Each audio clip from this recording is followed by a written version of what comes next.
These are unprecedented times in this nation. The collision of COVID, racial tensions, and an election year have made the USA into a tinderbox. But these are not unprecedented times for the eternal God we worship. We understand that God knows all things, past, present, and future. Not a sparrow can fall from the sky without his knowledge, and he knows even the number of hairs on our head.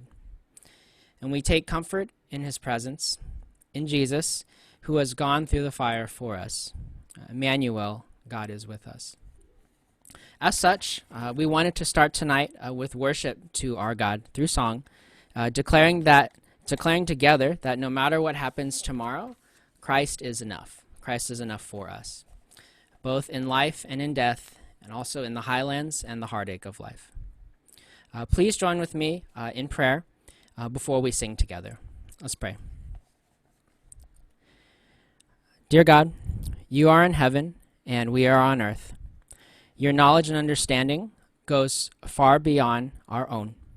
Yet you sent your Son to earth and bridged the divide. Our sins, all the bad things we have done, and our neglect, all the good and right things that we have left undone, all those things are made right in you through the death and resurrection of Jesus. We find forgiveness, hope, and our identities in you. May we take steps of faith and leaps of faith in living for you by living for others. Would you help move us towards lament, compassion, repentance, and action? By your grace, may we walk with you all of our days. Amen. Let's join together in singing to our God.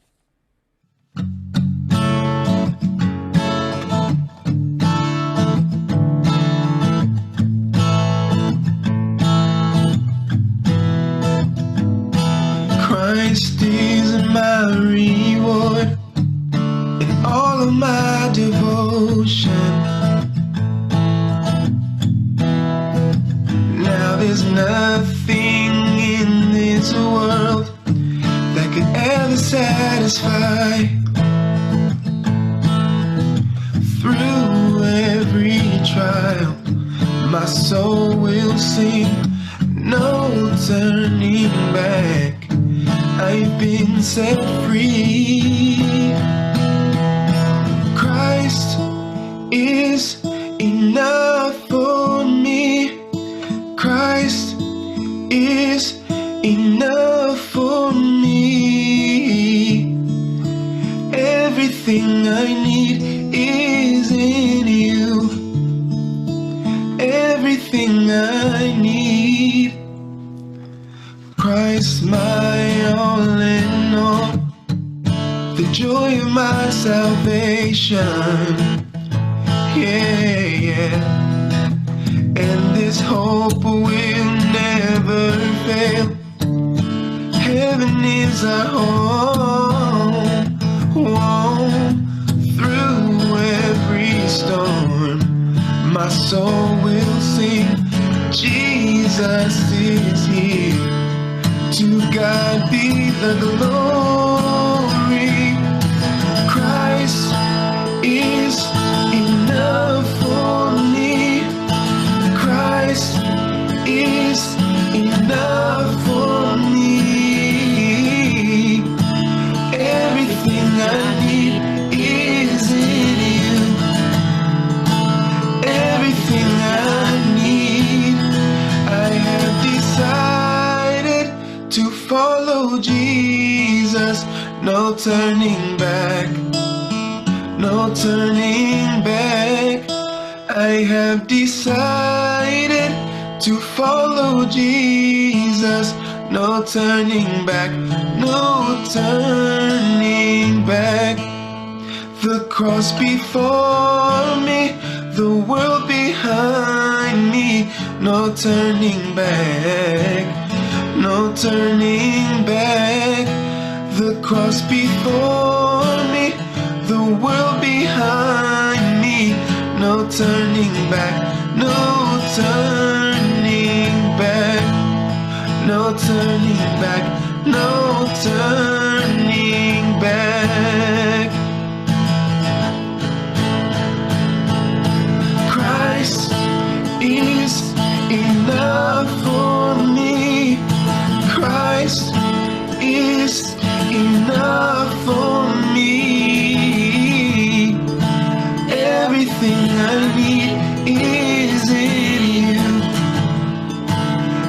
everything I need.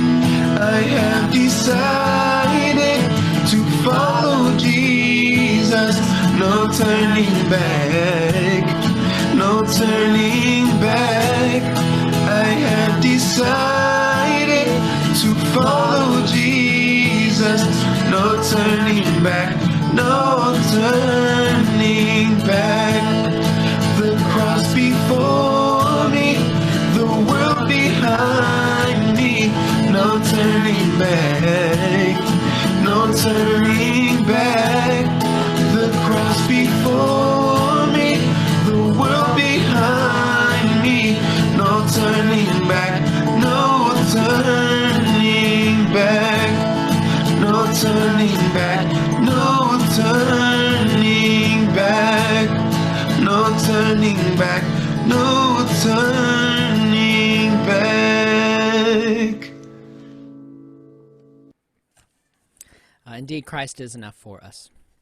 Well, I'd like to welcome everyone again to this evening's panel discussion on seeing race through the lens of the gospel. We hope tonight is a night where we can together, first and foremost, come to be able to listen, also to learn, to discuss, and to grow on an individual level and also corporately as a church as well. I want to start by giving a general overview of what tonight's going to look like, a general framework. I'm going to start by introducing our three panelists. Then we're going to open the floor to Elbert and Ryana for some opening thoughts. Jason will follow by providing some teaching. That will be followed by a Q&A session with a mixture of questions that have been pre-prepared and some that are have come from everyone here. If there are any questions that come to your mind as the night progresses, please chat me in Zoom, or you can text me. I have my phone next to me as well. I can't promise that we'll be able to pose all the questions to the panelists, but I'll try my best depending on how the conversation's going. So feel free to chat me or message me on the phone. Lastly, we'll end with some practical resources that Jason has prepared, and we'll end the night in prayer again. I want to invite our panelists to turn their cameras on because I'm going to introduce each of them. We're going to start with Elbert. Elberry, as Antoinette calls him. Hello, everyone. Thank you, Daniel. Go ahead. Yeah, so just one sentence from me. Elbert and I go way back to 2010, I think, right? Yep. We met first year of pharmacy school. That was in 2010, University Pacific in Stockton, and we've been great family friends ever since. Elbert actually sang at our wedding, for those of you that were there, and he sang in the worship beautifully as well. And so, Elbert, I'd like to give you an opportunity just to introduce yourself, a little bit about your background, where you grew up, what you do for a living, just general things. Great. Thank you so much for having me and for asking me just to be a part of this discussion. As Daniel mentioned, my name is Elbert Mock. I too am a pharmacist. Graduated with Daniel. I live in Elk Grove, California, which is a suburb of Sacramento. Grew up here, born and raised, and ended up at Pacific. And now I work near my hometown at Kaiser Permanente, South Sacramento. Thanks, Elbert. We appreciate you being here tonight. And you're married as well. I don't know if you mentioned that. Yes. Yes, I did not mention that. Yes, I'm married 2.5 years to my beautiful wife. Crystal, yes. All right. Thanks, Elbert. Let's move on to Jason. Jason and I also go way back as well, back to 2010, same year. We met through University Pacific. He was working for the university at the time, and he happened to live a few doors down from me. And I remember one day I heard the sound of Chris Tomlin music floating out of his door, and I was like, "Oh, what's that?" So I floated down there, and lo and behold, we were good friends for 2 years and stayed in touch since then. So thanks for being here today, Jason. Go ahead and if you could introduce yourself, that'd be great. Yeah, hello, CEC. It's good to be with you. My name is Jason Cha, and I am originally from Maryland. I grew up in the suburbs of Baltimore. And I identify as Chinese Korean, actually, so multi-ethnic. Me and my sister call it Chirian. it sounded a little bit better than corny, so we just stuck with Chirene. And I grew up on the East Coast. I went to school in North Carolina, so I lived in the South at NC State University, which is where Phillip Rivers went for the Charger fans out there. And then I currently actually just am transitioning. I've been serving as the director for intercultural programs at Westmont College in Santa Barbara. And so I did diversity and equity work there for the past 8 years. I was at University of the Pacific working in student affairs as well. So I work in higher education. I'm currently a doctoral student at Azusa Pacific in higher education. So I'm a full-time student currently. I just got married actually this past fall in September. My brilliant wife, Joanne, she's a physician, so she's actually working right now. And yeah, so that's a little bit about me educationally and professionally and personally as well. Jason was, Antoine and I joked that he is the author and perfecter of our relationship. He was actually the first person who got me to verbalize that I liked Antoinette. We were playing lacrosse one day at UOP Pacific on a field, and he was like, do you like Antoinette, dude? And I was like, oh, I don't know. But then I verbalized, I'm like, maybe I do. And then that got the ball turning, and then eventually, now we have 2 kids, so there's that. So thank you, Jason. We really appreciate you being here. We're looking forward to your expertise. I know you said you've worked for you said, was it 8 years you said that you've been doing this kind of work? Yep. Since I left University of the Pacific in 2012, and I also met Elbert then. That's right. He was often down the hall in the lounge. And so in 2012, I left to be the director of intercultural programs at Westmont in Santa Barbara and was there since then. So that was 8 years there. Wonderful, wonderful. And for as long as I've known you, we've always had great discussions on race. That's one of the main things I think we talk about. So we appreciate you being here to share your expertise with us. Lastly, I want to introduce Ryana. Ryana and I have known each other for 1 week. She is old family friends with Antoinette. So Antoinette and Ryana, also another UOP connection, Pacific connection up in Stockton. I believe you worked together. You were her boss for some time. So if you just in the week that I've known you, it's been wonderful. And if you could introduce yourself, that'd be great. Yes. Thank you, Daniel. Thank you guys for having me. Like you mentioned, I'm Ryana. I met Antoinette when I was a graduate student at University of the Pacific. And so I worked with her department and love Antoinette. Antoinette, if you're out there, hello, Antoinette. A little bit about myself. I have been married 9 years. We have 4 children, so we stay busy. I'm also in student affairs. I'm actually a faculty member at a local college here in Sacramento. So Albert, we're close to each other. So you're in Elk Grove. I actually work at a college in Elk Grove as a faculty member. So so I'm just happy to be here, and that's a little bit about me. Another thing about Ryana and her family, they just moved yesterday. So we had a call last night just to kind of check everything tech-wise, and she was in the middle of moving. So we really want to thank you for taking time, especially with how big your family is, 4 kids. So thank you so much for taking the time to be here. Okay. Again, I want to reiterate, if there are any questions that come up that you have for any of the panelists, feel free to type it in the chat and let me know. We'll try to get to them if possible.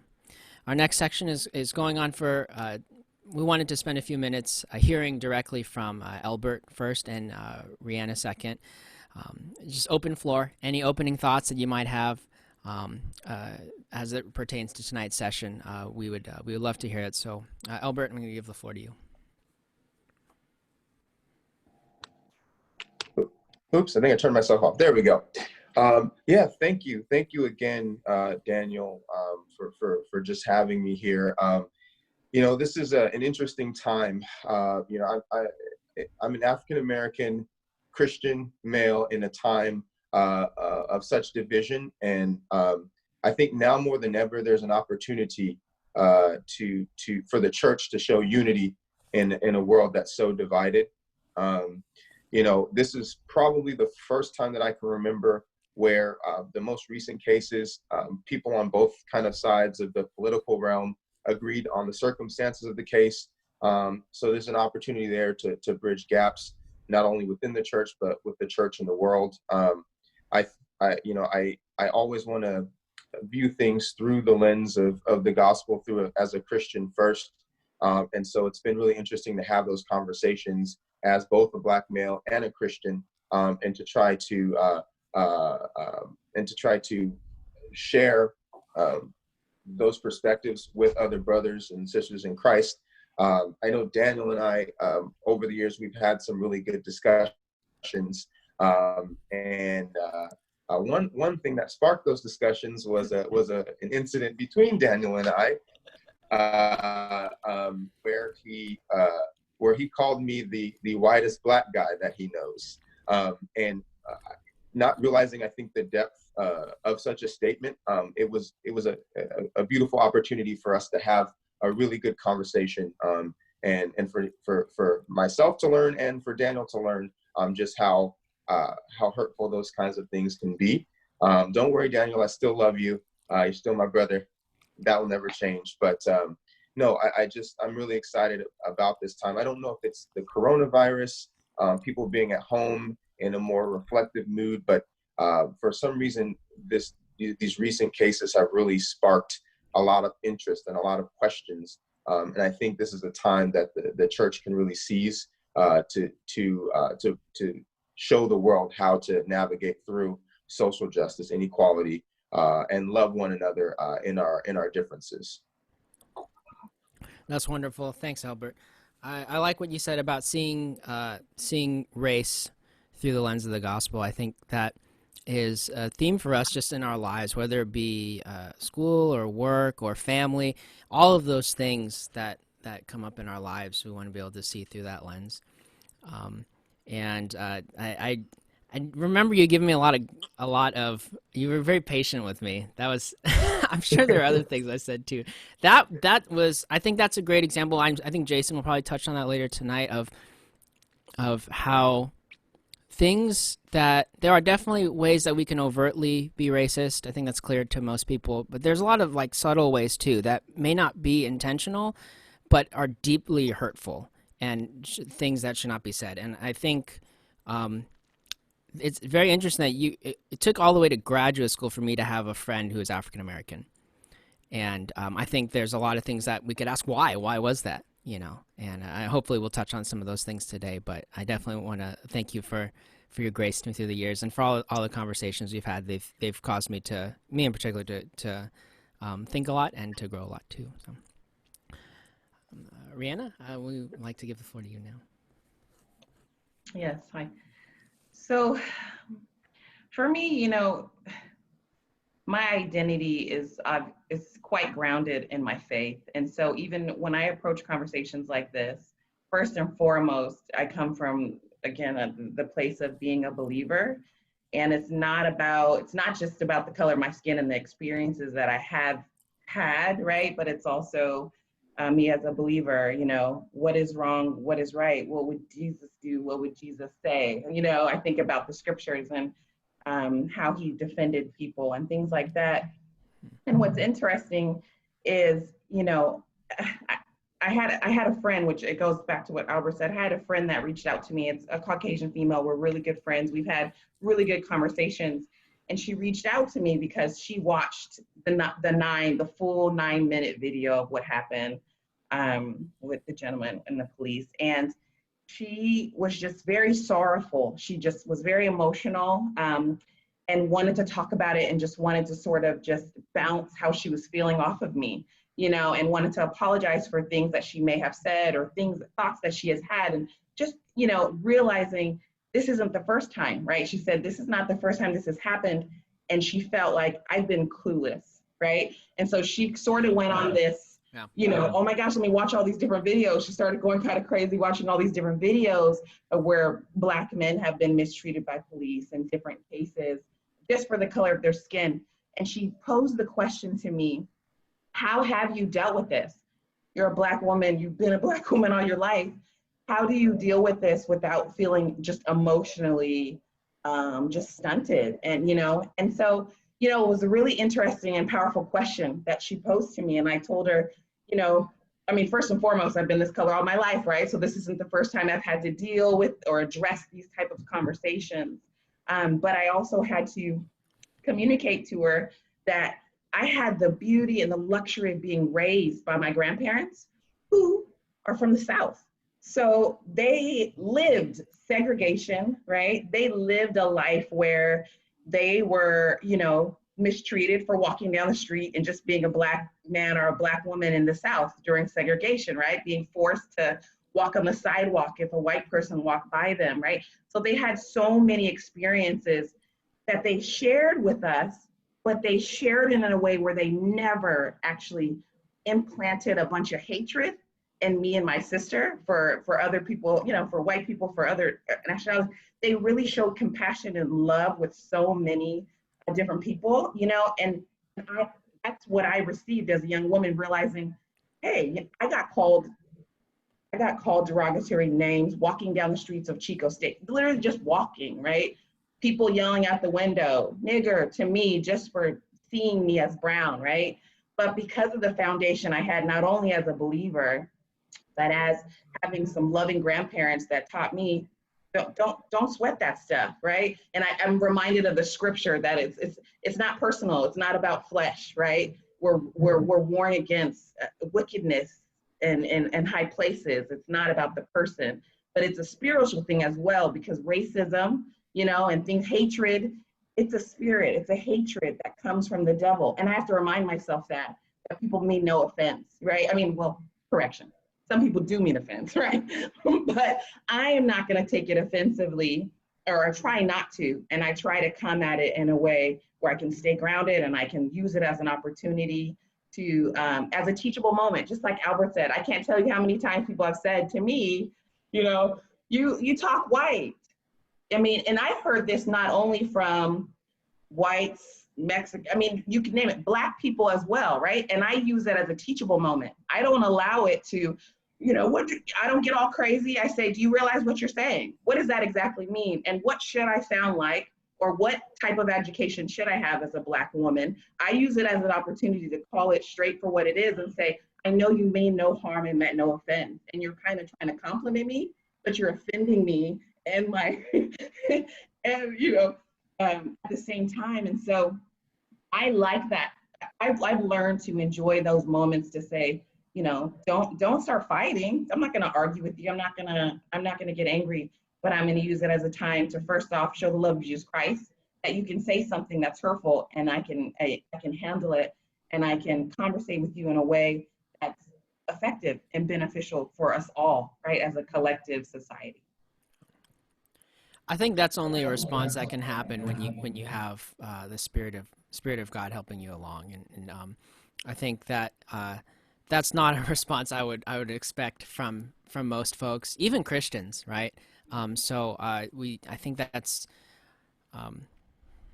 something we can praise God for together. That He gives you that attitude, and you had grandparents who raised you with that. I think that's amazing, and I also like what you said about feeling clueless, like what your friend was feeling. That's totally me, and I'm sure a lot of people on this chat too, just finally waking up and feeling a lot of regret that we haven't seen things sooner. So thank you for sharing. Okay, we're going to move on to our next section. Jason's going to provide some time, probably about 15-20 minutes or so, some teaching, again, from his academic experience in being director of intercultural affairs for 8 years and working in this field. So Jason, time is yours. Great, thanks. And thanks to Elbert and Ryana for sharing some of those stories. I'll briefly just as well share a little bit of kind of my path. I grew up in the Asian American church, and by and large, I think I didn't know how to talk about this. I also grew up in a very white and Black environment in the suburbs of Baltimore. And so for me personally, what I say is I have lived experiences, but I didn't know how to articulate those lived experiences as an Asian American man. And so for me, it wasn't until really I was in graduate school studying higher education and student affairs that I began to develop the vocabulary and language to name my lived experiences. I certainly, and so I grew up in an Asian American church, a Korean American church. Most of my friends in college were Korean American, Asian American Christians. And it wasn't until I started working in education that I developed the language to name my lived experiences. So for me, my kind of path to doing diversity work came through higher education and developing the language to address issues of equity um, and um, and diversity within the academy. And so that's just a little bit of kind of my path. And sadly, the church didn't really give me that language either. In my case, it was particularly the Asian American church didn't really talk about issues of race.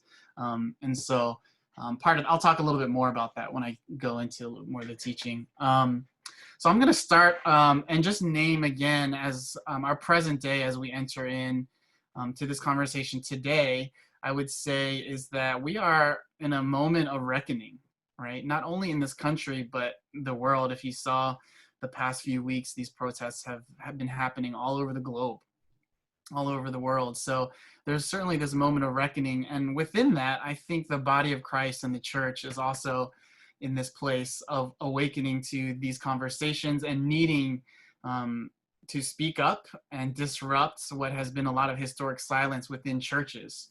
So I'm going to speak a little bit about that. And then for me, I'm trying to, again, speak to the audience here and recognize some pieces around the Asian American experience and Asian American church.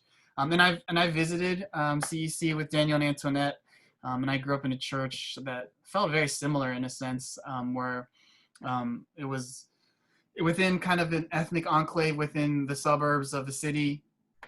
And so I'll try to speak a little bit to that. In regards to, I'll start with the first piece that Daniel had mentioned at the top, that this time of COVID has brought to the forefront of the conversation a lot of discourse around race in particular, right? And so in many ways, Asian Americans are oftentimes quiet and silent on conversations on race that have historically in this country been very black and white.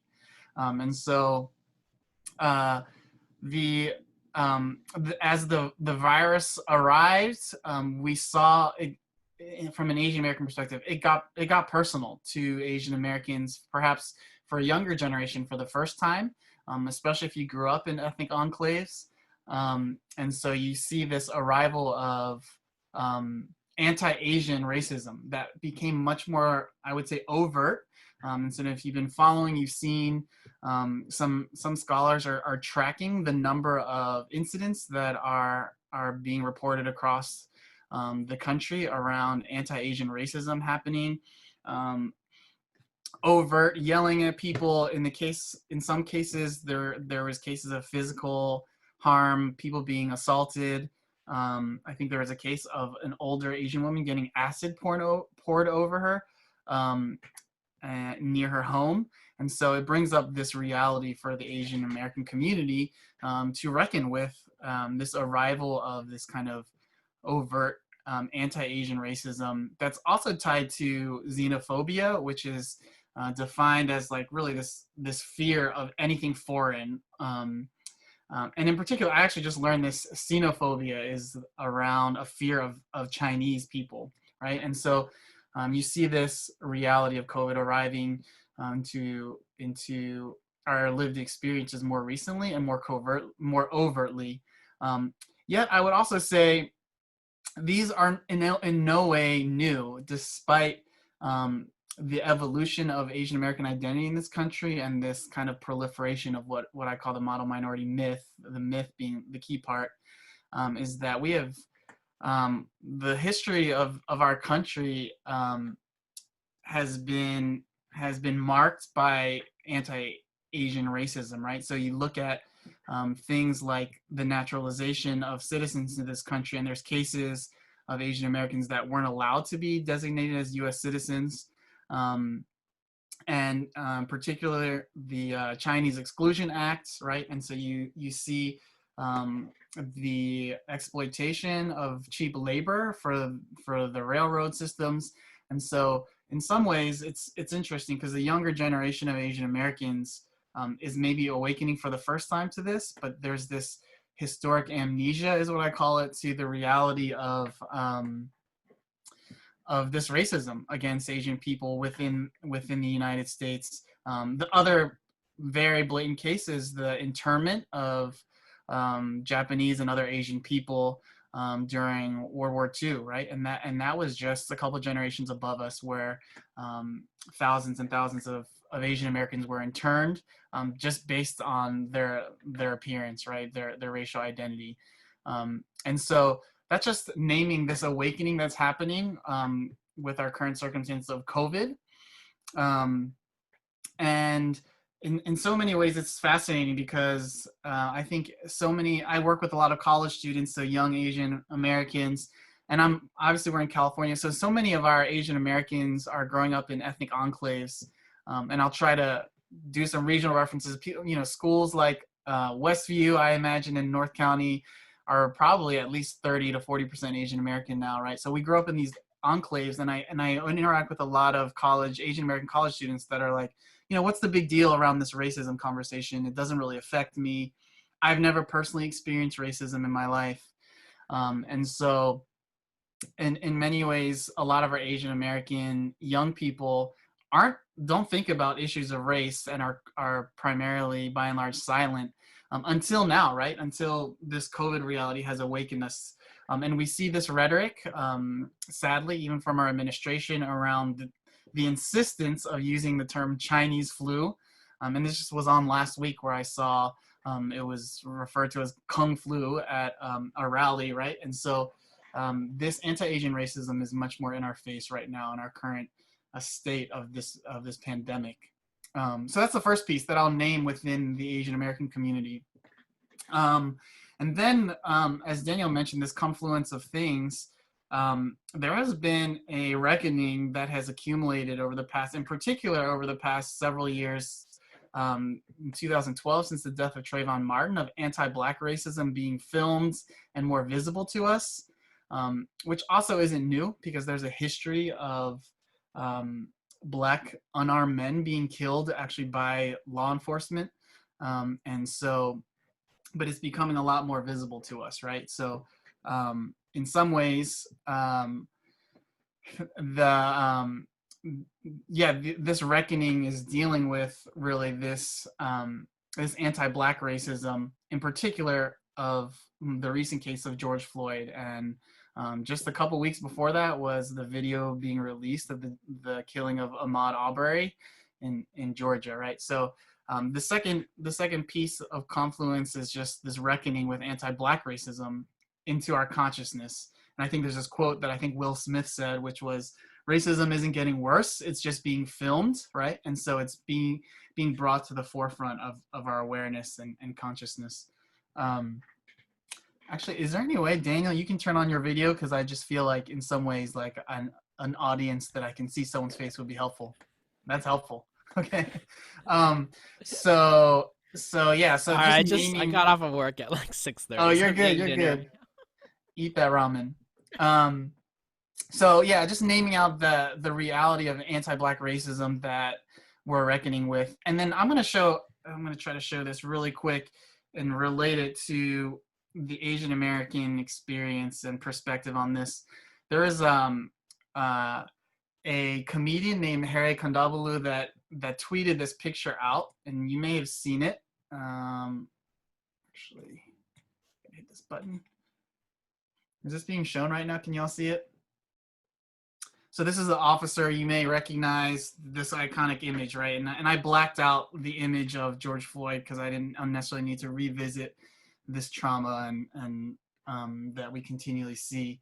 But this tweet, as Harry Kondabolu said, this image literally and metaphorically depicts how we Asians reinforce anti-Black racism and systemic white supremacy, right? And so this image has haunted me personally as someone that's Asian American. And again, without, right, debating his role in supporting his partner or whatever, but the symbolic reality of, and the metaphoric reality of turning our back as Asian Americans into the reality of anti-Black racism and violence and the degradation of Black bodies historically in this country, has been something that Asian Americans have by and large been silent about, right? And so I would say there's also this reckoning within the Asian American community around Asian American complicity and silence around anti-Black racism.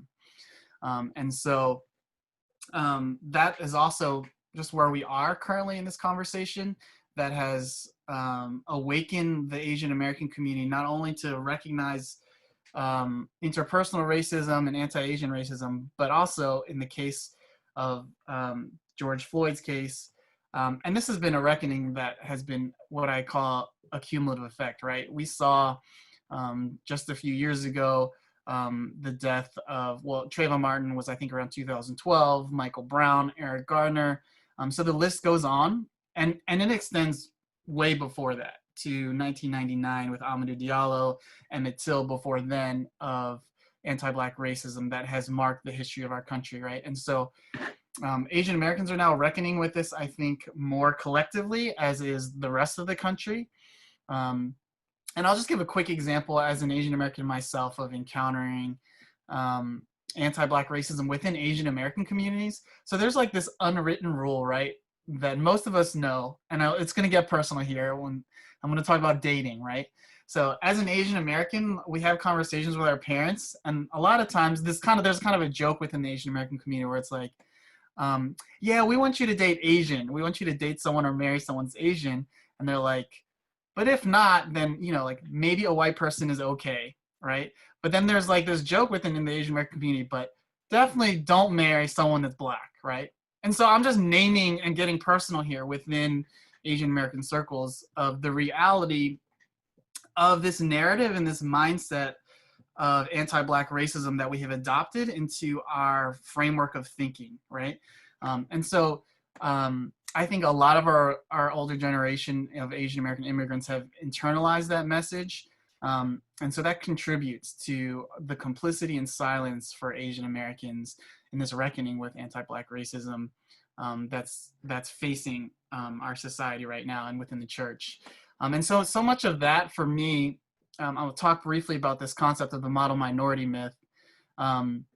Essentially, it's about, in many ways, assimilation into this narrative of racial hierarchy, and another more maybe harsh way or reality of saying that is of white supremacy, right? This, and I'm not talking about the white supremacy that individualized it to people wearing white hoods and capes, but I'm talking about a mindset and a narrative that that has infected really the history of our country, in particular, of white superiority and this racial hierarchy that exists, right? And so much of the model minority myth is used to, in some ways, buttress that, as well as, I would say, the model minority myth contributes to fueling anti-Black racism, right? I think a lot of Asian Americans internalize this message and believe in it. And I'll get personal, like my parents as well had this mentality around dating. My parents worked in Baltimore City and had a business, and a lot of their clientele were Black, and they internalized messages of anti-Black racism.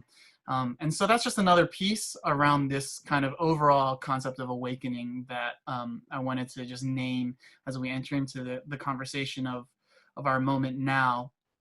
And so right after COVID had arrived, and there was a lot of anti-Asian racism being talked about. If you weren't following politics, Andrew Yang was a candidate for presidency on the Democratic side. He wrote a piece, I think it was in the Washington Post, that talked about it's time for Asian Americans to show our Americanness like never before, right? And so for me, I fell on a side that was very critical of that, of perpetuating being this model minority and assimilating into what is really white dominant norms of respectability and things of that nature. And so for just another example of the model minority myth and how in some ways, in the larger system of racial hierarchy, the Asian Americans are often seen as the good minority, which is totally problematic, and again, perpetuates buttressing the superiority of whiteness, as well as fueling this kind of wedge within communities, people of color, and really creating more and fueling more anti-Black racism generally, but in particular within the Asian American community. So that's just another piece around naming the Asian American narrative and this wrestling through the model minority myth. Hopefully, I'm sure we'll have the capacity to send this out. There's an article that I reference below, in our notes here, that names how so many Asian Americans are in this kind of assimilation mindset into white supremacy, which is, to me, part of the model minority myth. And so, yeah, I'll transition briefly to a couple points for me to reflect on my work. Again, I came to Westmont College, which is a Christian college, and this is a reckoning for the church. The church, by and large, has particularly white evangelicalism has been very silent in regards to issues of race. And more particular, I think the evangelical church has had this reckoning with our current state of naming, I think, the complicity of evangelicalism into white supremacy in a sense, really with this administration. So I think a lot of people are asking, because I think the statistic that we often hear is that 84% of white evangelicals voted for Donald Trump, who's espousing and just like objectively naming in the rhetoric around a lot of xenophobia in terms of immigration and things of that nature. So just naming that kind of reckoning that the evangelical church has wrestled with. And by and large, having worked at a Christian college and evangelical institution, that's probably like similar to Point Loma, which is down in San Diego, and Biola and La Mirada in LA. So many of these institutions are just predominantly white, but also dominantly white in their culture, right? And so I say that knowing that, and I've talked to Daniel a lot about this, growing up in Asian American ethnic enclaves or the church, I think so many Asian Americans have never been to like a white church before. If you grew up in a Chinese or Korean church or something of that nature. And so in many ways, the church has been silent. The white evangelical church has been complicit in many ways, or even worse, really, I would say a lot of our evangelical church has been co-opted by this white dominant culture that has existed, that has really supported or fueled a lot of white supremacy, right? And even looking at how faith and theology has been used to rationalize and justify the enslavement of people and white supremacy in many ways, right? So the church is at a reckoning point of uncovering this broken wound of racism within the church and within the body of Christ. And so we're at a really important moment now. I'll briefly, just to wrap up my time, I'm gonna briefly talk about two kind of underlying barriers that I faced in talking about issues of race and racism in my work. The first one, I would say, within this kind of evangelical church that is dominantly white, and I remember talking to Daniel that I don't think Daniel had been to a white church until he moved to Stockton, and there probably was, I don't know if there was a Chinese church there, Asian American churches. They're probably limited in that city. There was like one, I think, maybe. Yeah, I know there was a Japanese church and a Korean church too, right? Wasn't there? Yeah, I visited that church, Pansuk. Anyway, so many Asian Americans are not necessarily aware of how white evangelicalism is. And so, I mean, you can easily just go look at, I don't know, Hillsong or Passion Worship or any seminary, evangelical seminary in this country, and see the leadership of evangelical institutions. But primarily, what I'm going to just point out is this concept of colorblind thinking, right? So much of the evangelical church is deeply steeped in a mentality of being colorblind And I would just briefly initially say that colorblind thinking is initially, I think, motivated by virtue of not wanting to see someone by the color of their skin. And that's rooted in some of MLK's rhetoric about wanting to judge someone by the content of their character, not the color of their skin. But the problem is it doesn't recognize the entrenched reality of a racialized society. And so colorblind thinking is also very much associated with what I would call post-racial rhetoric, that we live in a post-racial society. You know, in 2008, we have a Black president, so racism is over. We don't have to deal with these things anymore, is kind of the narrative of a lot of colorblind thinking. And that's deeply pervasive within, I think, US Western society, but in particular in the church, in the white evangelical church. And there's a sense of colorblind thinking. And in some ways, like I'm sure a lot of Asian Americans, if you ever interacted with white folks that say, oh, you know, I don't see you as Asian. I don't even see color is the kind of phrase that gets said. And I think that is well intended, but it's ultimately just very short-sighted, and just fails to recognize the reality of race and racism that has deeply affected our society. So that's one piece. Colorblind thinking is the first piece that I would just highlight that has really creates barriers to engaging in these conversations. And in some ways, a lot of Asian Americans that assimilate into that, who don't experience racism because you grew up maybe in Southern California or NorCal in a pocket like San Jose or Cupertino or something, or like, I don't get it, you know, like racism, I don't really experience that, I think can also contribute to this dominant narrative, like we're moving beyond race now from an Asian American perspective. The last thing I'll just briefly say, and I'll have an illustration here, is this kind of shifting. The thought here is one of the biggest challenges in talking about race and racism is moving from an individual and interpersonal understanding of racism to a structural or systemic view of racism, right? And so a quick story here, I worked with a student who was half Chinese, and he grew up outside of Hong Kong. And he says, you know, like I grew up playing soccer, and I got made fun of because I was half white and I had a white father. And so for me, like these are my experiences around racism, right? As I got more racism from my Asian friends growing up outside of Hong Kong. And meanwhile, we were at Westmont, we're having larger conversations about systemic issues like faculty representation, which our faculty was around 90% white. And that student and I had a conversation, and my illustration, and I said to that student, I totally hear your experience, and that's hard, and those are your lived experiences, those are valid.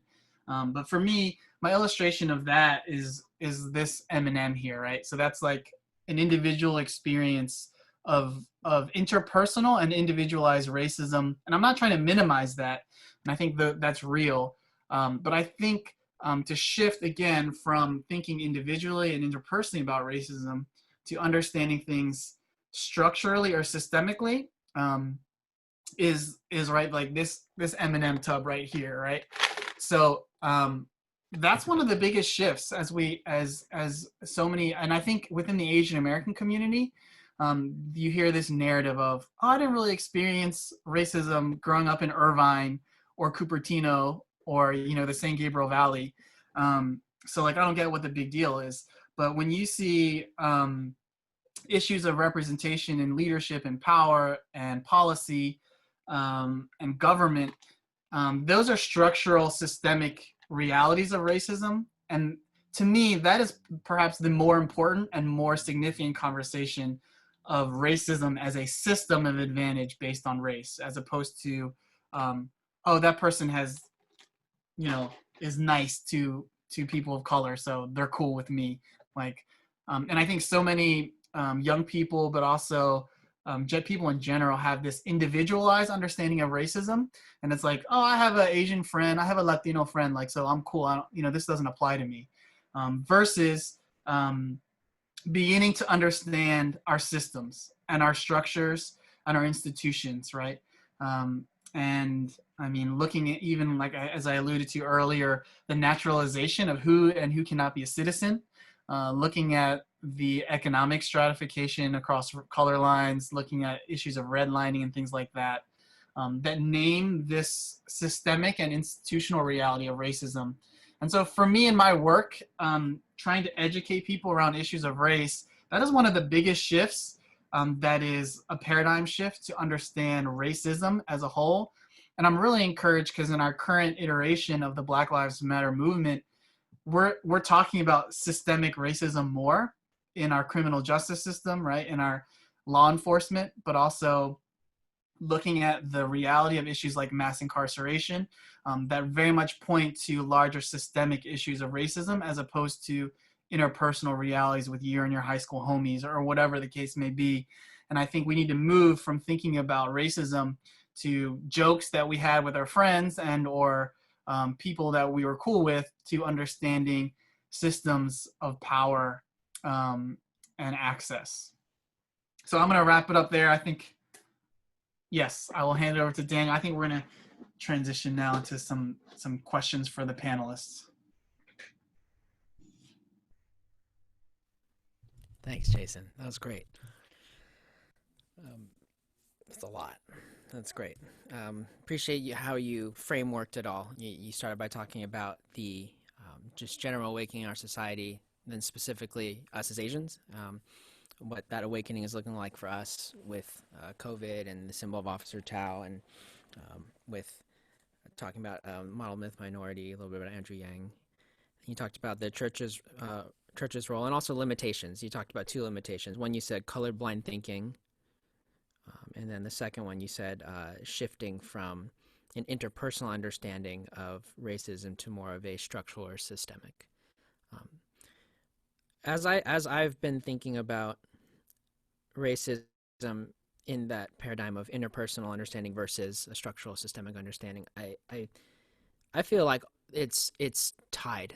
I'm sure you would agree with that. And I think one example, one of the someone had messaged me a question they'd like for Elbert to discuss a little bit more about this situation, how you brought up with me, how I called you the whitest black person. No, whitest black person that I know, right? And I think in that, are there, in that instance of like an interpersonal like tension, how could that also highlight or maybe bring to light some systemic issues of why I even was in that frame of mind at the time? I think those two things can be related. So Elbert, if you could share a bit more about, I think that, and also if you're comfortable, any other maybe kind of, I guess we would call them microaggressions, or any kind of other moments of tension, either in our relationship or just in general. Sure. So yeah, I mean, to your point, Dan, that's not the first time, like you weren't the first person that said something like that to me. So I kind of grew up in a mostly white environment, and then in college in a mostly Asian kind of dominated environment, and so there were many instances, of folks kind of saying things like that to me. I went to UC Davis for undergrad, and in my class of 500 people, I was probably one of two black males in the course, and I was a good student. I had really good grades. I knew the answers to questions, things like that. And that's not to toot my own horn or anything like that, but what it exposed was folks' view of what intelligence, or who owned kind of intelligence, right? I've heard you're the whitest black person I know, you're the most Asian black person that I know. I've heard all of those things, and what that indicates is an underlying idea that black people aren't successful, they're not intelligent, they're not really normal, it's not normal in these settings, and that I am the exception to the rule, right? And I'm the black person that people are okay with being around. And so I don't think that folks mean that intentionally, but the undertone is extremely hurtful, and extremely, I think the word of the day is problematic, right? A lot of folks have been saying that lately. And I forgot the second part of the question. Any other instances? Was that it, Daniel?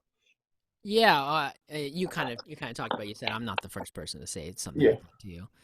Yeah. What about the comment was hurtful? Because when I said it, we were friends at the time. We were playing music together. We were studying together. I pretty much spent the whole summer with you, like Right. just studying, and going to class, and that was pretty much it. And so we were good friends at that point. And when I said it, like I was like thinking it was a compliment, right? Right. So what? But obviously, in retrospect, it wasn't. So what about that comment? Well, like just kind of was like, yeah, that's not right. Yeah, I mean, it's just the idea that it comes off as that you or other folks have a perception of Black people that we're not generally successful, we're not generally intelligent. You know, we're not typically capable of going to undergraduate or graduate level program. And that's really the undertone that it indicates.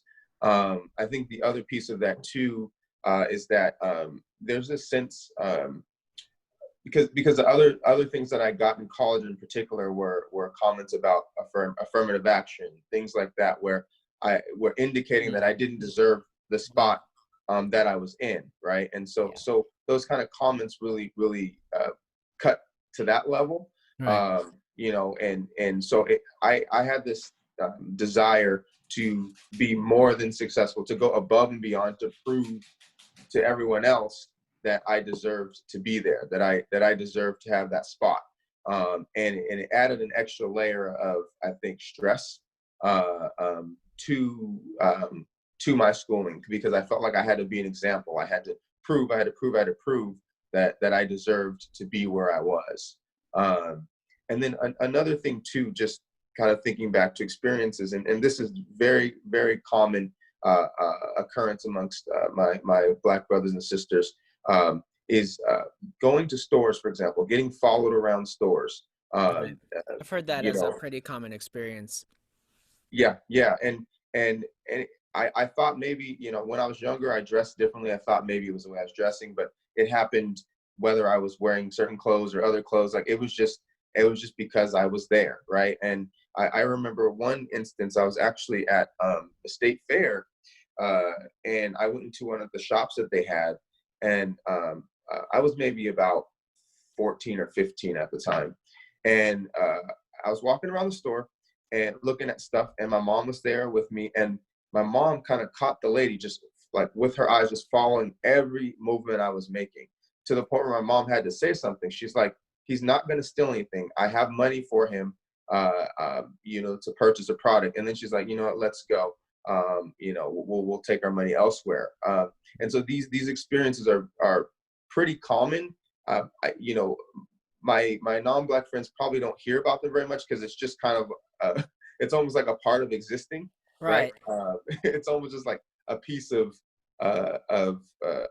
how life goes for us. So we don't really talk about it much outside of our community. But yeah, so I think I hope that answers the question there for you.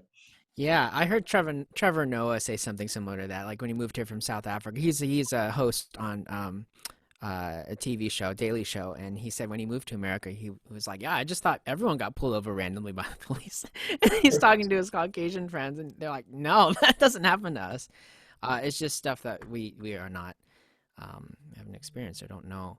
I like what you said. When I thought about it afterwards, I thought about yeah, it did. Me saying that, it was underneath it was my framework was exactly what you said, that someone who's Black like can't rise to this level, or I'm surprised, or the way you speak or the way you talk is not like Black people, right? And it's like it's scary because it's so unintentional and it's meant as a compliment, but then you think about the layers beneath it and you're like, oh, that's terrible. And so kind of and it took me all the way to grad school. And I think that's where it ties in to systemic. You have to ask questions of how come growing up where I grew up in San Diego, I didn't have any friends who were African American. Going to college at UCLA, didn't have any friends. Why was I such an enclave? I went to Asian churches as well. Why did it take all the way to graduate school to get to know someone? And I think when we talk about systemic issues of why, you had mentioned some earlier. I think Jason had mentioned some: mass incarceration, redlining. Jim Crow laws. And you start to read about how these big global systemic kind of forces have been at play. There's a reason why. Like, I maybe didn't know where I grew up. I didn't know a lot of African Americans. And so I think that's the interplay of how those systemic things over time build, and then all of a sudden that comment comes out, and I think it's great, but it's not. Can I speak briefly to that, Daniel? And I know the three of us talked about this the other day, and just to apply it to I think the Asian American experience too, right? I think a lot of Asian Americans get that same comment, and I was like, Daniel, I'm sure you've gotten that comment before, like you're the whitest Asian guy I've ever met, or something like that, or saying, Jason, you sound so white when I hear you speak. Or like a banana or something like that, right? Yeah, or being a banana or a Twinkie. I think, Elbert had enough wherewithal to not internalize that message. But I think this shows even Asian Americans, the language as proximity or adjacency to whiteness to some degree. I also got that comment when I was 21, and a friend of mine, Adam, said to me, I don't really think of you as Asian, Jason. You like to play basketball. I'm going to date myself. I love the Smashing Pumpkins. He was like, you listen to Smashing Pumpkins and Radiohead. Like, I don't see you as Asian. And the problem is that I internalized that message. And my initial thought was like, oh, cool, good. Right. And what bothered me years later when I was unpacking my ish was that essentially to connect it to the systems piece is that perpetuates white supremacy, right? That I was in many ways trying to lose my Asian identity culturally or otherwise to conform to essentially a white dominant normative, right? So that's the larger reality at play. That is a system of racial hierarchy, and that says white is superior, right? And so, in particular, that comment of being whitewashed or calling someone the whitest, Black or Asian or Latino person they've ever met is just really reductionistic. It's a very ignorant comment, and it's reducing Blackness or Asian identity to a stereotype that someone like me doesn't fit into. I don't know, because I speak English apparently, right? So someone has a really reduced understanding of what it means to be Asian, or a reduced understanding of what it means to be Black. And I think we need to expand that and say, to really be able to speak out against an ignorant reductionistic view or a stereotype that exists. And then briefly, before I forget, because I saw someone wrote a question about anger, and I know, Ryana, you were talking about your response to hearing a slur. I mean, like, that is very gracious. And I would just briefly say to that question, having worked in Christian higher education, I think Christian niceness is it can be a hindrance to a righteous anger that exists around our sin and our brokenness, right? And so I happen to be wearing this angry Asian man shirt that says, nobody loves an angry Asian man. And on the back, it says, but somebody's got to do it. And actually, Phil Yu is actually a Christian. He's a Korean American Christian that started this website that so many Asian Americans are kind of similar to this analogy of Christians being nice. Asian Americans are very, harmony. We love harmony, and we don't want to create waves. But I think we need to be angry at injustice and racism, right? And so when we see that picture of Officer Tao turning his back on injustice, I think we can be angry about that. And so I think so many Asian Americans and Christians are socialized to internalize anger and to swallow it. And I don't think that's healthy. And so I think there's a reality, especially around racism, which I think is a manifestation of sin, that we can be angry about those things, and that we should be, right? And so I think the church should also be angry about injustice as well. So I'll just wrap it up there and just briefly answer that question that I think was asked around the concept of anger. Wonderful. I think, Ryana, I kind of alluded to that in your text response as well in the chat. Ryana, did you can you add your comments?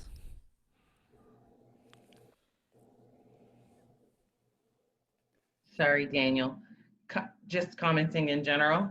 Commenting on, I guess, since we're on that topic of anger, yeah, you had kind of responded back to it here saying, yeah, actually it makes you think about when Jesus was in the temple and there were the money changers there, and they were just selling what should have been like sacrifices to God, but they were upticking the price, and so he flips the tables over, gets angry. Yeah. Yeah, and Jason's right? It's like, and I just think, right, anger can wear so many faces, and that's okay. I try my best when I address it, because I don't want to be the angry Black woman, and I think that's part of it, right? It's the stereotype. If I responded in a way in which people expect me, they're not going to hear me, right? I'm going to be just perpetuating this idea, she got an attitude or whatever. So there's a lot of things that I personally have to be a little bit more aware or cautious about in the way I address things, because I want people to be receptive to it. So yes, it is my faith, but it also is, how can I handle this where the person's actually going to receive it on the other end, so that it's not one ear out the other, and then, I'm just the typical Black girl, So I'll just say that. Jason's portion, his third portion, he was talking about our limitations of how we understand racism. We touched a little bit on one of them, which was that shift from interpersonal to structural. I want to get back to that at some point. It relates to us as Asians because we value education so much. Like a big part of especially Chinese upbringing is you come to the country and get educated at all cost, right? I think we can have somewhat of a discussion there about like systemic issues. By the way, for everyone here, there are so many good questions coming in. We have like 40 minutes. We're not going to touch on like 80% of these. We're going to have to do this again at some point this summer, I think. And because there are just way too many good questions. So I apologize that I'm not going to get to a lot of these. I've seen a number of good things though about systemic racism, what it is, right? Because it's so hard to, I feel like it's so interconnected and it's so nebulous. And Tiffany put up a great comment here, I think, about, I think that can be used for some food for thought. But on the kind of lines of, this will be more for Elbert to respond to because we've talked about this before, on the lines of education and on the lines of I guess Asians as immigrants. I think there's this thought that a lot of us came to this country, a lot of our families came in like the 40s, 50s, 60s, right? So, and came with nothing, right? Pulled ourselves up by bootstraps, got our kids educated at extreme sacrifice to some of those early generations. And now that, we're in these professions, there's that joke, doctor, lawyer, whatever, which is prevalent. And so if immigrants can come to this country and do that, why can't the Black community do it as well? Yeah, that is an excellent question. And I think it's a loaded question because there are things that we can learn, from each other, right? And that's one of the beautiful things about immigrant communities is education is valued. It is really important. And in our community, it's not always the case. There are reasons for that, which I can get into later. But we have to take a step back and look at the historical context of why we're kind of in the place we're in. The difference between, I think, the African-American community, excuse me, my phone is shifting here. The difference between the African-American community and I think immigrant communities is that there was a choice involved in kind of coming to the country, right? So come to America, you still have a culture that you're connected with. You still have a home country or a place to look back to, a heritage that you can trace. Most African-American folks, we can't trace our heritage. We don't know, I don't know where my ancestors are from generally. I know I'm part West Indian, I'm part Native American, I'm part Scottish, somewhere in my history, but I couldn't trace it down the line, right? And that kind of goes back to the slave trade where folks were just taken from their country, moved to a completely different place, stripped of aspects of their culture, stripped of community, all of these different things. And so when you look at that over a 400-year history, and really we've only been out of that for much less time than we were in that. Plus, beyond that, there was Jim Crow era segregation, all of these different things. You can find that there's a lot of things holding the community back.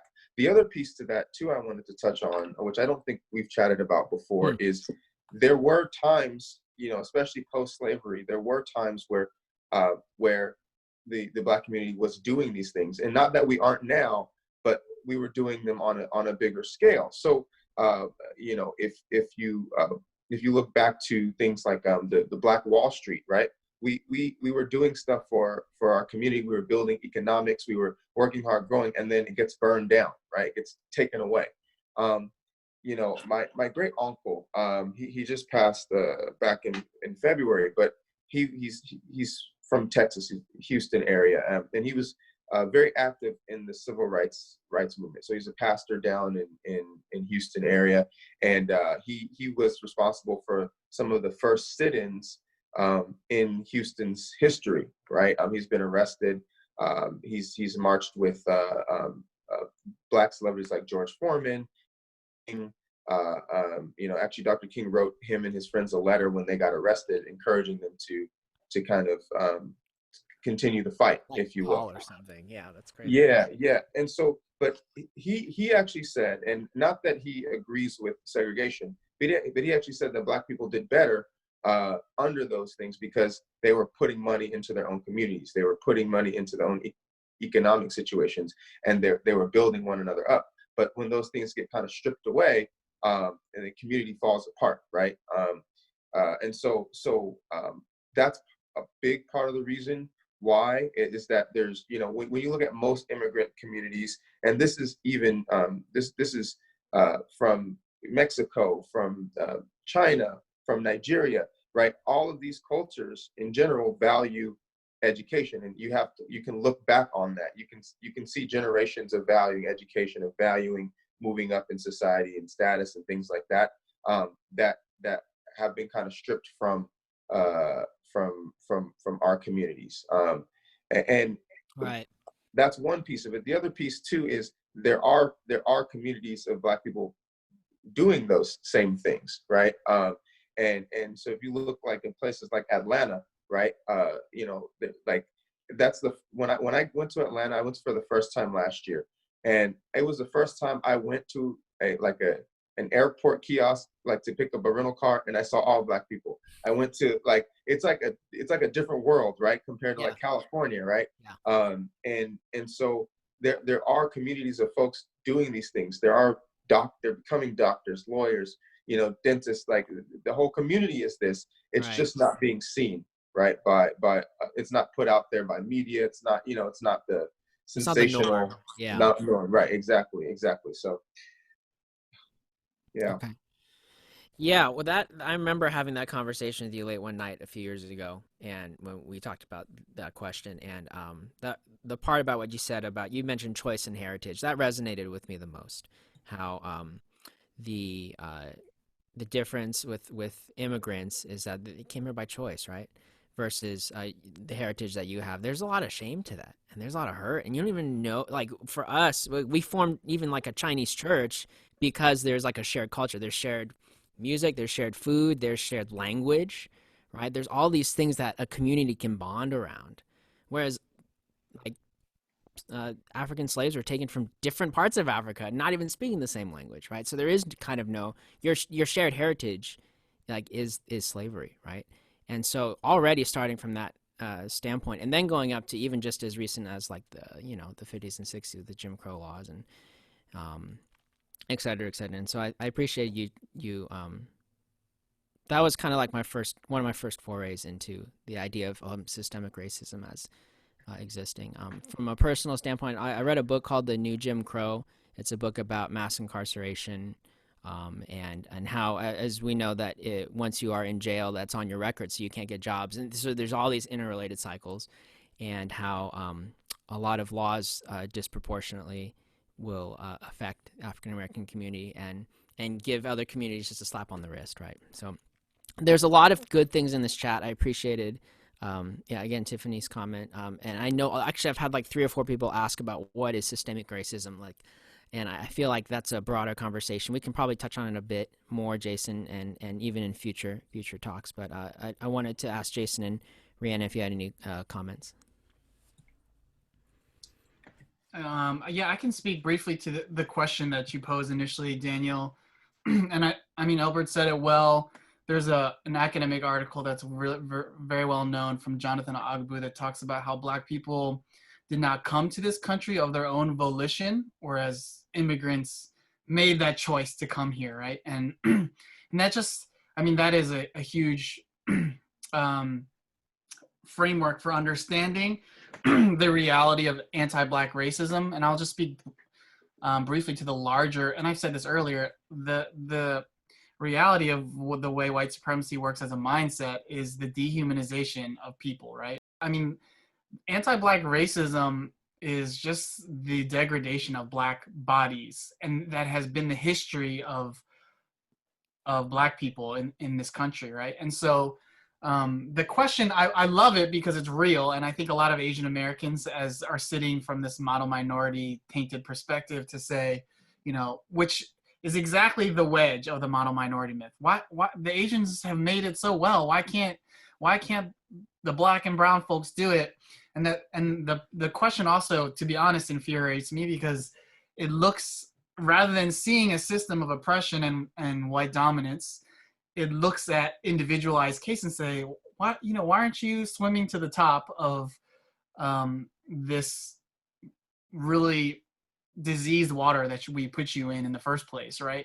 And when I say we, I think that's just the system of racial hierarchy that exists. That it really was about power and access. And so the question is real, so I don't want to dismiss it, but I think, again, it sets up this like the need to operate and assimilate into whiteness in order to succeed. And I think in some ways, I think even in the reality of colorism and looking at our phenotype, I think Black people have the reality of having the hardest time to assimilate into white spaces, into white systems, and even white ways of knowing. And I think that resistance is important. I don't think we should assimilate into those systems. I think the systems need to change that allow that representation to be more equitable. So I'll just say that briefly to that question around one or two generations of being able to make it in a system that is designed to be inequitable. Ryana, do you have anything you'd like to add? Yeah, I would just add, it's interesting because I think a lot of times we act as though it's so far removed now, right? As far as like slavery and even, let's just, separate was not equal, right? Like, I mean, when we think about even that, and we're talking about 1960s when the playing field tried to become leveled, right? 1960s, not that long ago, but let's think about all of the damage that was done building up to that, right? You can't compare, I feel like you're comparing apples to oranges in a sense, although there are, of course, populations that were mistreated, other minority populations were mistreated, but you're talking about a whole people that were taken from a country, enslaved, considered less than, and then finally got some rights, and then had separate but not equal, and then finally got the same rights, and then you think about certain populations, like I think it was Jason or gave the example that Asians are considered like the good minority, the model minority, but Black people have had the opposite messaging. And what type of effect does that messaging have on people? And you're right, and even more so for Black men who are even, sort of treated more harshly, more, I mean, it's just, there's so many layers to that, and it's not a straight, oh yeah, we're exactly the same and we should have done it the same, right? And then there's other layers, there's other breakdowns in the communities, sort of like back to what you said. And Jason, actually, I would like to hear you break down a little bit systemic racism, right? I mean, I know you've studied this. I would love for you to just sort of, because we can give examples of it, but I think it is important in the midst of this to help people get an idea of what that is and ways in which what that looks like, because it's just not the same. And I know it's easy to say, hey, immigrants can do it, why can't you? But there's so many layers to it. And I would just, if we have a second, Jason, I would like to hear you sort of break it down, I'll share this really quick to Rihanna's point. This image here just gives scale to the time and the reality of anti-Black racism, and that the history of our country is founded not only just historically but economically on the labor and the bodies of Black people, right? And so to this, I think this is an image that answers that question, Daniel, that you, I mean, the question is if immigrants can come to America and pull themselves up in one or two generations, which, you know, many of them arrived, my parents arrived in 76, then why can't the Black community do the same, right? So this just gives some visual context to that conversation. So if you want to take a screenshot or a picture of that, you can find it. It's making its rounds on social media as well, those types of images that contextualize that history. Jason, before you continue, can you bring that image back up for me? A lot of our families came in like the 50s period. So like one of the other questions that we're probably not going to get to in depth is, what do Asians owe to the civil rights movement? We came right in that green part, right? For when sure. The African American community had paved the way for us, right? Oh, absolutely. And I mean, you hear about Chinese men in the railroad days, right? A lot of people don't remember. A lot of those men went back home because there's no space for them in society. We do have a few families at church you can trace their roots back, but it's not the majority, right? Because most of those men went back home. They're like, there's no space for us here. We can't work. We can't do anything. So they just went. And then a lot of our families came in 40s, 50s, 60s. There's the Chinese Exclusion Act. I think my grandpa snuck into this country during that time. And then, you know, that got lifted. But really, we owe a lot. And I think that's important to remember. Yeah. Rihanna put me on the spot. I don't know if I have anything necessarily revelatory, but I know, you know, this was my analogy of systemic racism and understanding. I think another way to think of it is just like the structures that make up our institutions, or even our home, or even CEC as the physical building of the church, right?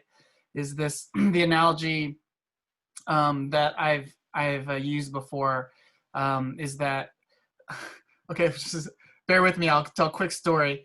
There's a story of an elephant and a giraffe, right? And there's a giraffe who designed this house, and it was a very well known house that was designed by architects for this giraffe. And the giraffe had an elephant friend, and they invited their friend to come over to their home to enjoy their beautiful giraffe home. And they said, come in and make yourself at home here. I'm going to go, you know, I got something on the stove. I'm going to go get it. Just make yourself at home, elephant. And the elephant, you know, is trying to fit into these very narrow hallways with high ceilings. And the elephant is trying to sit down, and they end up busting out a wall or knocking over the table, right? And so the giraffe comes back and says, elephant, you know, I told you to make yourself at home. What happened? And they're like, I was making myself at home. I just tried doing normal things, sitting down or whatever, walking through the doorway, right? That story is, right, you begin to see the structural reality of that house, right? It wasn't built for the elephant.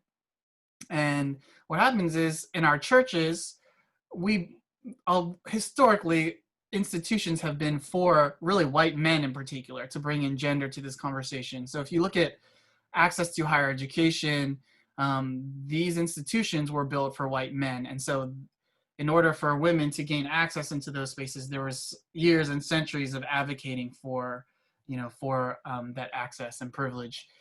So I just use that as an example to name the reality that systemic racism means it's built into the walls of our institutions and our society. And to name it, I think for me, systemic racism is a system of racial hierarchy, and to put another way, of white superiority or of white supremacy, right? And so, and I know that language may seem strong for people, but I think, again, the air that we breathe in the world, and in particular in the US, is that of, there's a narrative of colonialism and imperialism and conquest and empire that exists within the history of the world. And I think the systems that are referred to when we talk about systemic racism is a system that is built to advantage white men ultimately, right? And so for our policing, for our criminal justice system, Daniel, you mentioned the new Jim Crow. They say slavery stopped through the 13th Amendment, but Brian Stevenson says slavery stopped then, but it didn't really stop. It just evolved, right? Another way to say it is that slavery ended officially in terms of the technicality of owning other people, but the mentality around racial hierarchy and white superiority did not end. It persisted, right? So you had 100 years of Jim Crow segregation, and then just the 100 years, not even 80 years since then, of recognizing that we're still unlearning this white superiority and white supremacy that exists in the minds of all of us, right? So another quote that I would leave you with, it often gets attributed to Cornel West. I don't know if it was, but he says something like, "I'm trying to kill the white supremacist in myself as a black man every day," right? And I like that quote because it doesn't talk about a white supremacist being a white man in a hood. It talks about myself, right, as a person of color, as an Asian American, needing to kill that white supremacist mindset in my own psyche every day, and that is assimilating into that, or buying into anti-black racism or anti-Asian racism, right? And so to personalize it again, that moment where someone told me, who I went to church with, a white guy who was like, "Jason, I don't really even think of you as Asian," to connect it to the systems is that I internalized that message. And what I needed to do was kill the white supremacist in myself as an Asian American man and say, Adam, first of all, that's just an ignorant ass comment. Sorry, I don't know. CEC is on swearing. But I would hope I would have the capacity to recognize that as perpetuating racial hierarchy, and really reducing Asian American identity to a stereotype, right? And so for me, that's just to personalize that example. But yeah, so I think in summary, thinking about systemic racism, it is a mindset of racial hierarchy that permeates our policies, our laws, our institutions, and the culture within all of these institutions and in our society.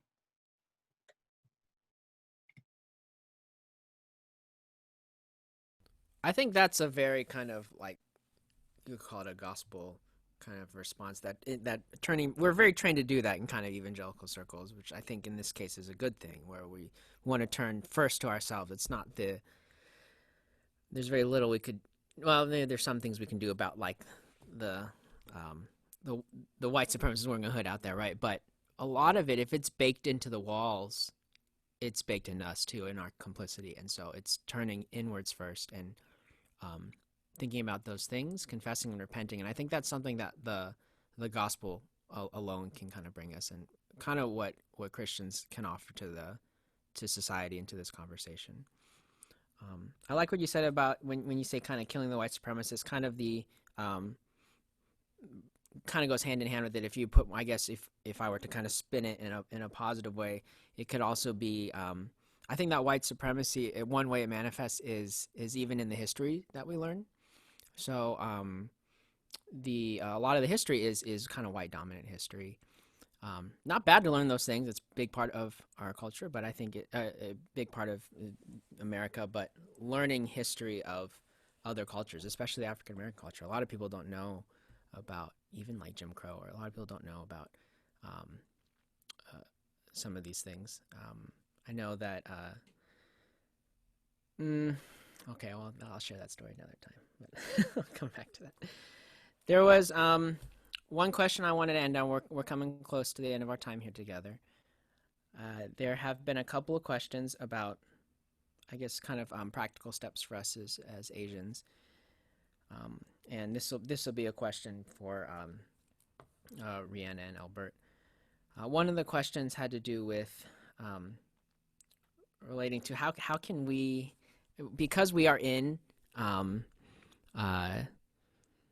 kind of like our own bubbles, like Asian enclaves. I'm the perfect example of that, right? Not getting to have an African American friend until graduate school, right?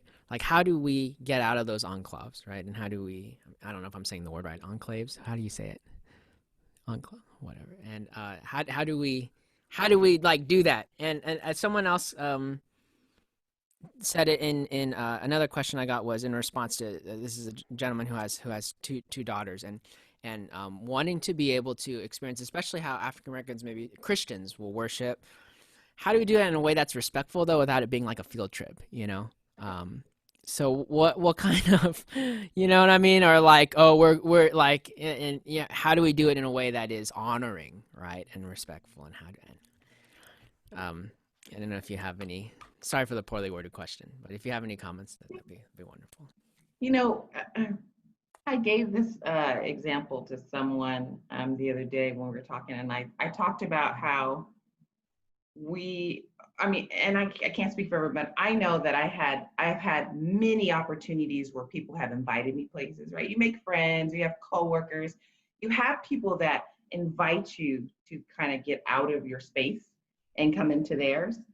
And think about the times that you say no, because you know it's going to make you uncomfortable, or I'm going to be the only this, or right. I've invited people to church and they'll be like, am I going to be the only white person, right? And I'm fine with that question. But that's the reality of some of the things that we think, right? When we have that person in our life that may invite us to join in those conversations or in that space.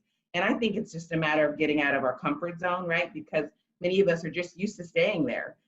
But instead of saying no, say yes. And the funny thing is, I feel like I don't have a choice. I feel like I don't really have a choice in the matter. I feel like, you know, I've lived a life where I'm always the only Black person in these particular spaces. But I've also allowed myself to do that and I felt not bad. I didn't feel bad about it, where I had a friend in college, come to fellowship with us. I'm not Mormon, but I had a Mormon friend who invited me to come to her meeting. I did it because I said, you know what? I'm going to open myself up to experience different things and to be able to really say that I tried, or I listened to what you had to say. And I know it's simple, but I feel like it can be just that simple, where it's like, say yes to that experience, say yes to going. And then it's not really a field trip. It's like they invited you, and just say yes that time instead of just saying no and giving an excuse so that you could, you know, avoid it. I mean, and that's just the way I feel. I think it could be that simple, you know, or if you know there's things going on in your community, or there's a peaceful protest, or whatever the case might be, do your homework, see how you can get involved in other areas. And I think that's another piece too. It's about actually doing your homework and like learning. And I keep saying this to people, and I think if you have to really realize. I watched this message, I think it was like Pastor Stephen Furlock, like a few weeks ago, where he had interviewed another pastor, and they talked about too this idea of exactly what you talked about earlier, Daniel. It's like introspective, like let's think about why I thought that way, where it came from, what have I exposed myself to, what have I not, what have I seen on the media, and is that reflective of, you know, the whole entire race? You know what I mean? It's just, I think it's that too, like really taking the time to think about what were you taught, what was that messaging, and even thinking about the experience for other folks of color, right? And what that looks like for them. And kind of, you know, I gave the example of what my friend did, right? Where she was like, I realized I have never paid attention to it. And so I think those are just, you know, very easy, subtle ways to put yourself out there, you know? So that's my 2 cents. Wonderful. Yeah. So you mentioned just saying yes. It's almost like kind of like even just a small step of faith, or it could be a leap of faith for some things. But yeah, that's great. And also doing your homework. And I think Jason will touch on that in our last section a bit about some practical resources. Homework being going deeper than just, I would say, just the witty Facebook phrases or like the quick little 2 minutes on systemic racism. But let's read some books. You know, let's listen. Let's do our homework. Yeah. Okay. Berto, final comments. Yeah.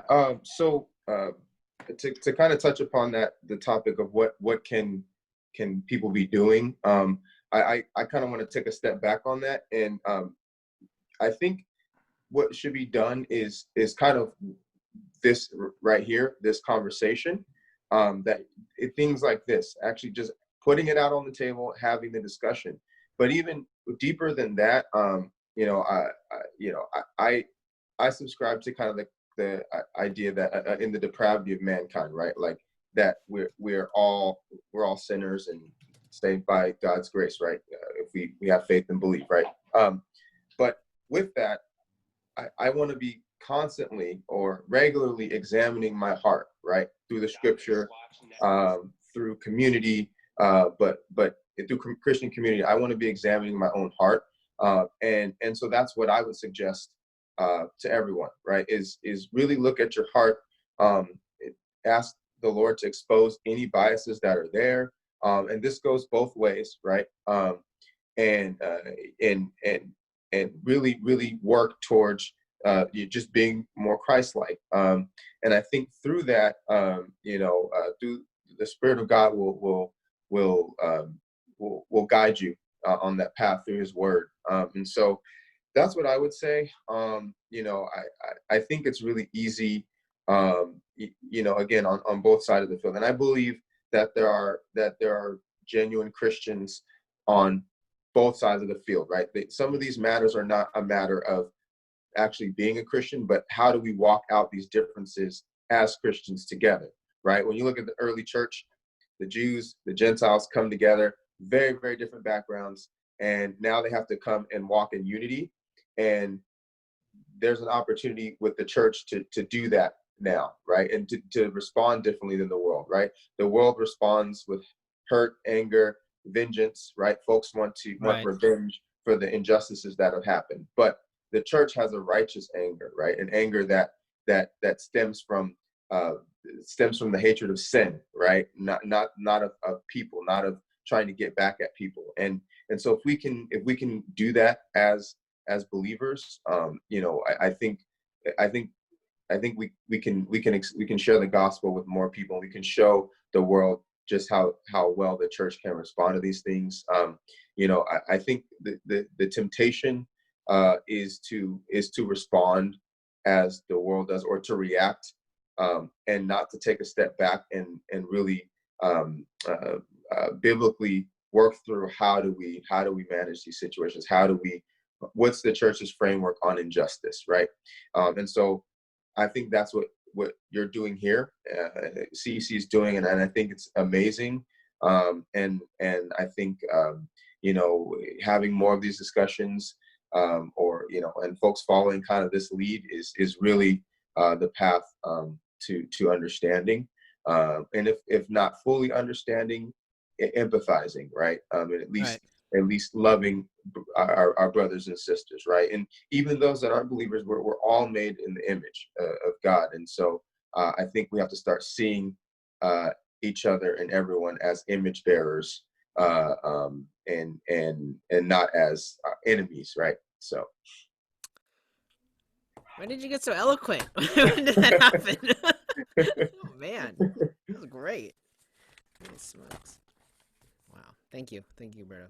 That's wonderful. I like what you said about having those conversations, having that righteous anger, and one of the things I hang my hat on is how in the church, when you become Christians, it's not that conflict goes away, right? It's not that in that call to be unified as the church.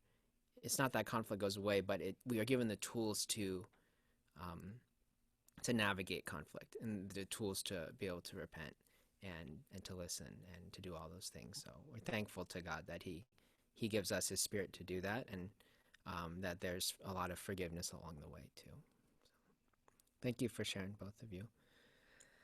We're going to move on to our last section, which is, so get a pen out. This is the part where Jason talks about some practical resources. I know there's a lot of things floating out there right now.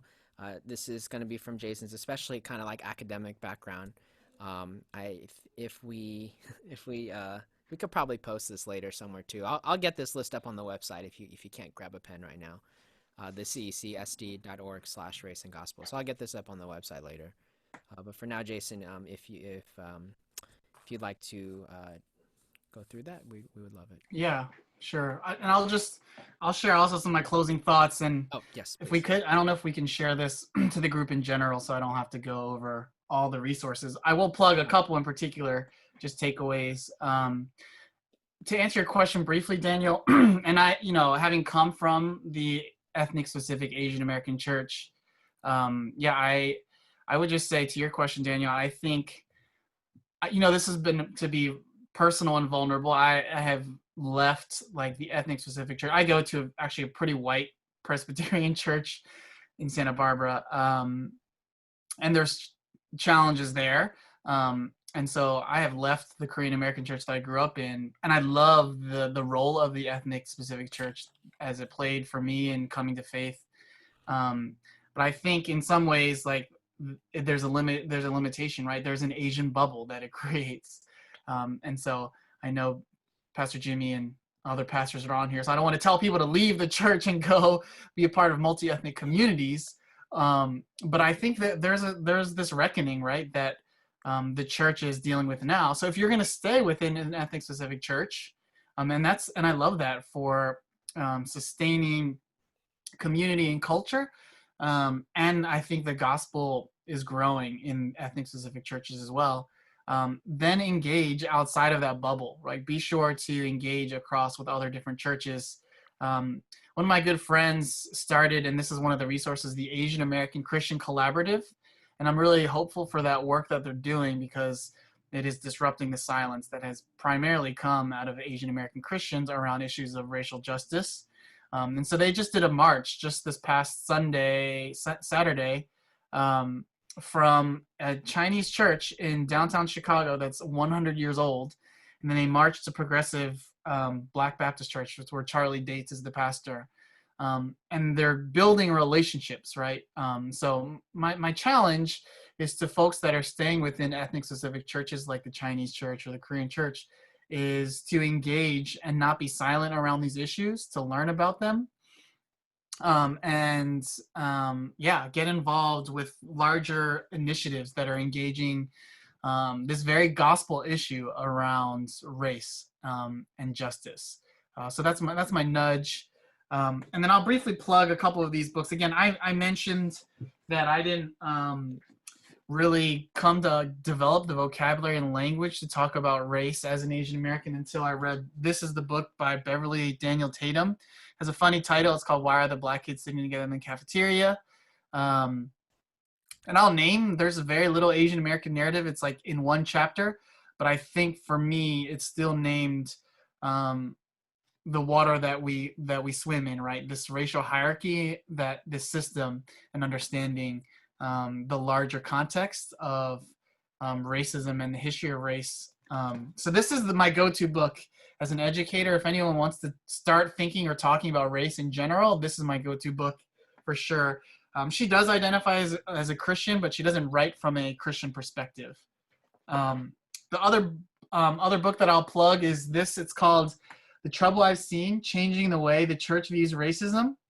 It's written by Drew Hart, a Black professor, pastor, activist out of Pennsylvania. He's at Messiah College. It's very thin. It's very accessible. And I was really encouraged because I think there's so many more Christians that are writing about race, especially just recently. But Pastor Drew Hart, I think the book is just very accessible. And that's just a book recommendation that I would plug. And then in particular, I mentioned this earlier, for Asian Americans, go follow the Asian American Christian Collaborative, AACC, on Instagram. Like, you can do it right now. But they just formed in the midst of COVID. It formed in like a week. And there's a couple thousand people that are following them on Facebook and Instagram. But I think they're going to be a leading voice for Asian Americans engaging in justice issues, and particularly racial justice issues, and the church. And so they're collaborating with, you may have heard something like The Witness is Jamar Tisby's kind of podcast and ministry. And The Truth Table is another podcast, and Asian American Christian Collaborative are partnering with some of those types of ministries that are engaging in really important conversations about the gospel and race together. So those are just a couple resources that I will plug. Wonderful, wonderful. And I'm sure if any of you are interested in more resources, I know in our Althea WhatsApp group chat, there's a list of books that I had Antoinette and I had posted a few weeks ago. It's based off of this tweet from I put in the chat. There's a screenshot of Jason's resources. The first screenshot in the chat is Jason's resources. The second one is a link to a tweet by a artist named Lecrae. And I saw this is a tweet from a few years ago, and he's got a list of books on there as well. Okay, I wanted to ask if everyone could open up their cameras so we can say thank you to our panelists.